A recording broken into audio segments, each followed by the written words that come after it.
قبیلہ عبد القیس کا وفد رسول اللہ صلی اللہ علیہ وسلم کی خدمت میں آیا۔ آپ صلی اللہ علیہ وسلم نے دریافت کیا کہ کون سا وفد آیا ہے یا یہ کون لوگ ہیں؟ انہوں نے کہا ربیعہ خاندان کے لوگ ہیں۔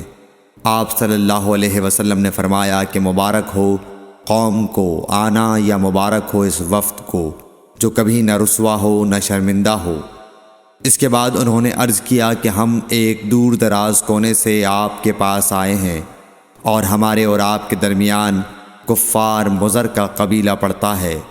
اس کے خوف کی وجہ سے ہم حرمت والے مہینوں کے علاوہ اور ایام میں نہیں آ سکتے، اس لیے ہمیں کوئی ایسی قطعی بات بتلا دیجئے کہ جس کی ہم اپنے پیچھے رہ جانے والے لوگوں کو خبر دے دیں اور اس کی وجہ سے ہم جنت میں داخل ہو سکیں۔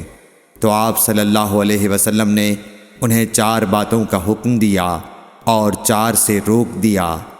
اول انہیں حکم دیا کہ ایک اللہ پر ایمان لائیں، پھر فرمایا کہ کیا تم جانتے ہو کہ ایک اللہ پر ایمان لانے کا کیا مطلب ہے؟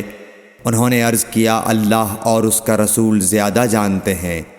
آپ صلی اللہ علیہ وسلم نے فرمایا ایک اللہ پر ایمان لانے کا مطلب یہ ہے کہ اس بات کا اقرار کرنا کہ اللہ کے سوا کوئی معبود نہیں، اور یہ کہ محمد صلی اللہ علیہ وسلم اللہ کے سچے رسول ہیں، اور نماز قائم کرنا، زکوٰۃ ادا کرنا اور ماہ رمضان کے روزے رکھنا، اور یہ کہ تم مال غنیمت سے 5واں حصہ ادا کرو، اور 4 چیزوں سے منع فرمایا، دبا، حنتم، مزفت کے استعمال سے۔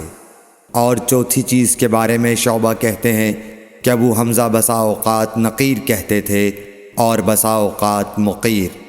اس کے بعد رسول اللہ صلی اللہ علیہ وسلم نے فرمایا کہ ان باتوں کو یاد رکھو اور اپنے پیچھے رہ جانے والوں کو بھی ان کی خبر کر دو۔ صحیح بخاری حدیث نمبر 87۔